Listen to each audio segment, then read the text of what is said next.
Hi hello welcome to wild wolf TV Bhoomi. ఈరోజు మనతో పాటు ఉన్నారు యనమల రాజు గారు, property advisor and motivational speaker. వారితో మనం ఈరోజు మాట్లాడదాం. హలో సార్, నమస్తే. నమస్తే అండి. సార్ ఎలా ఉన్నారు? సూపర్ అండి. సార్, ఇప్పుడు మనం గవర్నమెంట్ కనుక చూసుకుంటే ఏ విషయం పైన అవగాహన తీసుకొస్తే, సింపుల్గా చెప్పాలంటే మాస్క్, కరోనా టైంలో మాస్క్ పెట్టుకోవాలి అన్న అవగాహన తీసుకొచ్చారు. మనం మాస్కులు వాడుతున్నాం. సో అట్లానే ఏ విషయం పైన అవగాహన కల్పించడం చాలా ముఖ్యం. అందులో మీడియా అనేది ముఖ్య పాత్ర వహిస్తుంది. అట్లానే డాక్యుమెంట్స్, నేను మీరు ప్రతిసారి వచ్చినప్పుడు డాక్యుమెంట్స్ విషయం అడుగుతూ ఉంటాను. ఎందుకంటే అది అవగాహన కల్పించడంలో మనం ప్రజలకు ఎంతో సహాయపడుతూ ఉంటాం. సో ప్లాట్ కానీ, ఫ్లాట్ కానీ, వ్యవసాయ భూమి కానీ ఏది తీసుకున్నా ఏ డాక్యుమెంట్స్ని మనం చూసుకోవాలి, జాగ్రత్తగా చూసుకోవాలని అంటారు. ఓకే అండి, ఎగ్జాక్ట్లీ మీరు అన్నట్టు మంచి ప్రాపర్టీ తీసుకున్నా అనుకుంటారు జనాలు. మంచి ప్రాపర్టీ అంటే ఏంటంటే వీళ్ళు చెప్తున్నది మంచి రోడ్ ఉండాలి, డ్రైనేజ్ ఉండాలి, చుట్టుపక్కల ఆఫీసులో కంపెనీలు ఉండాలి, మంచి డెవలప్మెంట్ ఫెసిలిటీస్, ఇది మంచి ప్రాపర్టీ అంటారు. కానీ ఒరిజినల్గా మంచి ప్రాపర్టీ అంటే డెవలప్మెంట్ ఉన్నంత మాత్రాన మంచి ప్రాపర్టీ కాదు అది. మంచి ప్రాపర్టీ అంటే డాక్యుమెంట్ బలం, పర్ఫెక్ట్గా ఉండాలంటారు. ఇప్పుడు అన్ని డెవలప్ అయిన ఏరియాలో మీ ప్లాట్ ఉంది, డాక్యుమెంట్లు లేవు, మీ ప్రాపర్టీ ఎట్లయితుంది? అది ఉపయోగమే లేదు. ఎగ్జాక్ట్లీ. అందుకే మీ ప్రాపర్టీకి ప్రధానంగా ఉండాల్సిందే. అది నువ్వు వ్యవసాయ పొలం తీసుకుంటావా, ఫామ్ ల్యాండ్ ప్లాట్ల కింద తీసుకుంటావా, లేకుంటే ఓపెన్ ప్లాట్లు తీసుకుంటావా, లేదా ఇండిపెండెంట్ హౌస్ తీసుకుంటావా, లేదా అపార్ట్మెంట్ల హై రేంజ్ బిల్డింగ్ తీసుకుంటావా, ఏ ప్రాపర్టీ అయినా తీసుకోండి, ఎక్కడన్నా తీసుకోండి, కానీ డాక్యుమెంట్ అనేది అత్యంత కీలకం.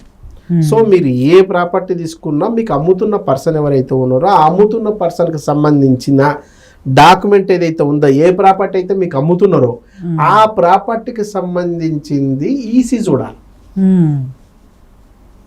ఇంకా వీలైతే ఆ అమ్ముతున్న పర్సన్ ఎవరైతే ఉన్నారో ఆ ప్రాపర్టీకి సంబంధించిన డీటెయిల్స్ ఉంటాయి కదా, అమ్ముతున్న పర్సన్కి సంబంధించిన ఆధార్ కార్డు, పాన్ కార్డు ఉంటుంది కదా, ఈయనే ఆయన కాదా తెలిసిపోతుంది.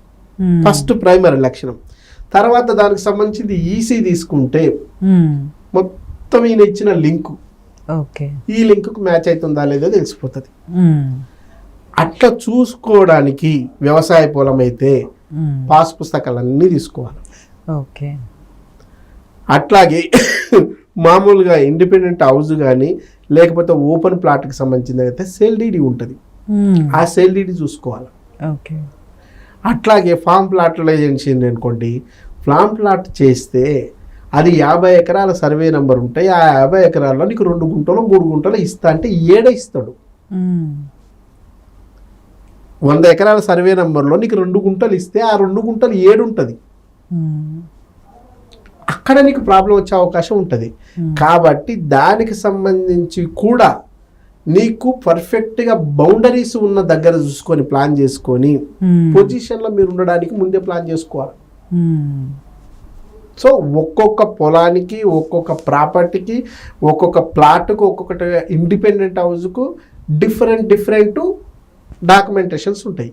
సో ఈ అన్ని డాక్యుమెంట్లకు సంబంధించింది కూడా నువ్వు ఏదైతే ముందు అనుకుంటున్నావో దానికి అనుకూలమైన, దానికే అనుభవం సంబంధించినటువంటి అన్ని డాక్యుమెంట్లు కూడా తీసుకొని మనకు సంబంధించిన అడ్వకేట్ ఉంటే అడ్వకేట్తో చూపించుకోవడం, లేదనుకుంటే మనకు ఎవరైతే ఆ ప్రాపర్టీ తీసుకొచ్చిండో ఆయనకు అవగాహన ఉంటే ఆ అవగాహన మనం తీసుకోవడం, అది చేయగలగాలి. అట్లా చేయగలిగితే మాత్రమే నువ్వు తీసుకున్న ప్రాపర్టీ లీగలైజ్డ్ అవుతుంది. లేకపోతే ప్రాపర్టీకి సంబంధించిన డాక్యుమెంట్, రిజిస్ట్రేషన్ డాక్యుమెంట్లు మీ దగ్గరే ఉంటాయి, కానీ ఆ ప్రాపర్టీకి సంబంధించిన ముందే నీకంటే ముందు లింక్ డాక్యుమెంట్లు ఇంకోటి దగ్గర ఉంటాయి. నువ్వు పొజిషన్లో ఉంటే కూడా కాలక్రమంలో 10 years 20 years తర్వాత వచ్చి కూడా ఈ ప్రాపర్టీ నాదే, ఫస్ట్ డాక్యుమెంట్ నా దగ్గరే ఉంది అంటే మీరు ఉన్న చేసేదేం లేదు. అప్పుడు అనుకుంటారు హైటెక్ సిటీలో నా ప్రాపర్టీ ఉండే, అదే ప్రాపర్టీ నా చేతిలో ఉంటే ఈరోజు 5 కోట్లు ఉంటుండే, చచ్చిపోయిన మా బర్రె పలిగిపోయిన దుత్తడు పాలిస్తుండే, ఏం ఉపయోగం? అదే. అందుకే ప్రాపర్టీ తీసుకునేటప్పుడు ఇందాక అనుకున్నాం కదా, మీకు అమ్మే పర్సన్ కానీ కొనే పర్సన్ కానీ సంపూర్ణమైన అవగాహన ఉండదు.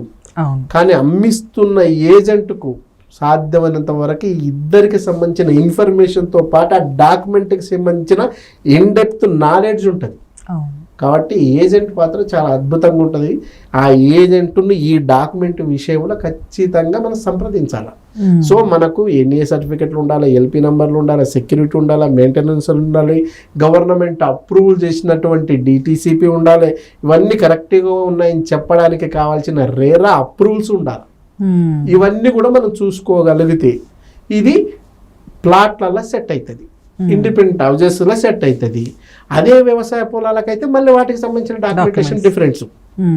అక్కడ ఖచ్చితంగా పాస్ పుస్తకం అనేది కీలక పాత్ర. ఆ పాస్ పుస్తకంలో కూడా పట్టాదారు పుస్తకం రిజిస్ట్రేషన్ ల్యాండా అసైన్ ల్యాండా తీసుకొచ్చి ఏముంది, అసలు నేనే ఉంటున్నా, నన్ను జరిపేదేవాడు, నన్ను ఆపేదేవాడు అనేటోడు ఉంటాడు కదా. పోయి కబ్జాలు కూర్చుంటే ఈ రోజు కాకపోతే రేపు అవుతుంది అని నువ్వు అనుకుంటావు. అనుభవిస్తున్నంత వరకు బాగానే అనిపిస్తుంది. ఓ రోజు వస్తారు ఆడబిడ్డలు, అది మా తాతాస్తి, ఎవడమ్మింది, నువ్వెవడు కొనడానికి, అరే మీ బ్రదర్ అమ్మిండు కొన్నా, వాళ్ళెవడు అమ్మడానికి, మా సంతకాలు ఉన్నాయా, లేవు, అట్ట ఉంటావు చూస్తా అని వచ్చి కిరికిరి చేస్తే 20 లక్షలు ఏమైతే గంగలో పోస్తాయి. అందుకే నేనేమంటున్నా, ఆశ ఉండాలి మనిషికి, కానీ అత్యాశ ఉండొద్దు. అత్యాశ తక్కువకు వస్తుందని తీసుకున్నావు, ఇప్పుడు అసలు కేసులు వచ్చింది కదా. కాబట్టి ఏది పడితే అది తీసుకోవద్దు. అట్లా అని చెప్పేసి మళ్ళీ అసైన్ ల్యాండ్, భూదానములు లేకుంటే అస్సలే కొనొద్దా. నాలెడ్జ్ ఉంటే ఇవి కొంటే మళ్ళీ చాలా లాభం. దీన్ని నేచర్ ఆఫ్ పట్టా డిస్ట్రిబ్యూషన్ అని ఉంటుంది. ఈ నేచర్ ఆఫ్ దాంట్లో కొన్ని 20 years వరకు మాత్రమే అనుభవించు. ఆఫ్టర్ 20 years తర్వాత దీని మీద భూ యజమాన్య హక్కులు వస్తాయి. అప్పుడు చాలా బెటర్ కదా, ఓనర్షిప్ వచ్చు. ఎగ్జాక్ట్లీ. అంటే దీనికి ఇవన్నీ తెలవాలంటే ఎవరు, అడ్వైజర్ ఖచ్చితంగా. ఎగ్జాక్ట్లీ, ఆ అడ్వైజర్కి నాలెడ్జ్ ఉంటుంది. నీ ప్రాబ్లం డెంటల్ ప్రాబ్లం పెట్టుకొని నువ్వు మెంటల్ డాక్టర్ దగ్గరికి పోతే ఏ ఉపయోగం. సబ్జెక్ట్ ఎవరికి సంబంధించిన సబ్జెక్ట్ అయితే వాళ్ళ దగ్గరికి వెళ్తే వారు ప్రాపర్గా అడ్వైజ్ చేస్తారు. అట్లా అడ్వైజ్ చేసినప్పుడు నువ్వు ముందుకెళ్తే లాభదాయకంగా ఉంటుంది. నీకు తెలిసిన మిడిమిడి జ్ఞానంతో ముందుకెళ్ళకు.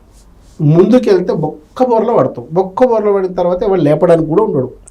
ఎందుకంటే నువ్వు పెట్టింది కొంచెం కాదు, ఏదో మసాలా దినుసులు అనుకో, మసాలా దినుసులు తెలియక తెచ్చుకున్నావు, వేసినావు, కర్రీ బాగాలేదు, ఉప్పు నువ్వు వేస్తావు, కర్రీ పడేస్తావు, కొత్త కర్రీ చేసుకొని తింటూ హ్యాపీగా ఉంటావు. కానీ ప్రాపర్టీ ఇదే, కోట్లు పెట్టిన తర్వాత తప్పని తెలిస్తే కుమిలి కుమిలి కుసించి నశించిపోతావు తప్ప పోతే 2 కోట్లు ఏముంది సంపాదించుకుంటే అంత దమ్ము ధైర్యం ఉందా? జీవిత కాలంలో ఒక్కసారి మాత్రమే ఇన్వెస్ట్మెంట్ చేసే వాళ్ళు ఇప్పటికీ 83% పీపుల్ ఉన్నారు. ఆ ఒక్క ప్లాటే వాళ్ళ జీవిత లక్ష్యం, ఆ ఒక్క ప్రాపర్టీ వాళ్ళ లక్ష్యం మొత్తం. ఆ ప్రాపర్టీ తిరగబడితే కూతురు మ్యారేజ్ ఆగుతుంది, కొడుకు తజు ఆగిపోతుంది, నువ్వు అనుకుంటున్న ఇల్లు కట్టుకోలేవు, జీవితం అంతా శూన్యంగా అనిపిస్తుంది. కాబట్టి ఖచ్చితంగా పెట్టేటప్పుడు ఇది దీర్ఘకాలిక ఇన్వెస్ట్మెంట్, లైఫ్ లాంగ్ ఇదే జీవిత లక్ష్యం. ఈ లక్ష్యాలు ఉన్నప్పుడు అడ్డదిడ్డంగా ప్లాన్ చేసుకుంటే అన్యాయం అయిపోతాం. కాబట్టి ప్రాపర్గా నాలెడ్జ్ పెంచుకో, ఇన్వెస్ట్ చేయి, ఖచ్చితంగా బాగుపడతావు, హ్యాపీగా ఉంటావు. లేకపోతే నువ్వు ప్రాపర్టీ కొని కూడా క్షణం భయంగా ఉండి బీపీ షుగర్ అన్నీ తెచ్చుకుంటావు. డబ్బులు ఇచ్చి మరీ తెచ్చుకోవడానికి అవసరమా? కాబట్టి ఆలోచించండి. హ్యాపీగా ఉండాలంటే ప్రాపర్ నాలెడ్జ్ పెంచుకోండి, ప్రాపర్ అడ్వైజ్ని కన్సల్ట్ కండి, అద్భుతమైన ప్రాపర్టీ తీసుకోండి. డాక్యుమెంటేషన్ అత్యంత కీలకం. ఒక మనిషికి గుండెకాయ ఎంత కీలకమో ప్రాపర్టీ, అద్భుతమైన ప్రాపర్టీకి డాక్యుమెంటేషన్ అనేది గుండెకాయ లాంటిది. దాన్ని దృష్టిలో పెట్టుకుని ప్లాన్ చేసుకుంటే హ్యాపీగా ఉండొచ్చు. Thank you so much sir. Documents గురించి మరొకసారి మా ప్రేక్షకులకి అవగాహన తెచ్చినందుకు ధన్యవాదాలు. థ్యాంక్ యూ అండి.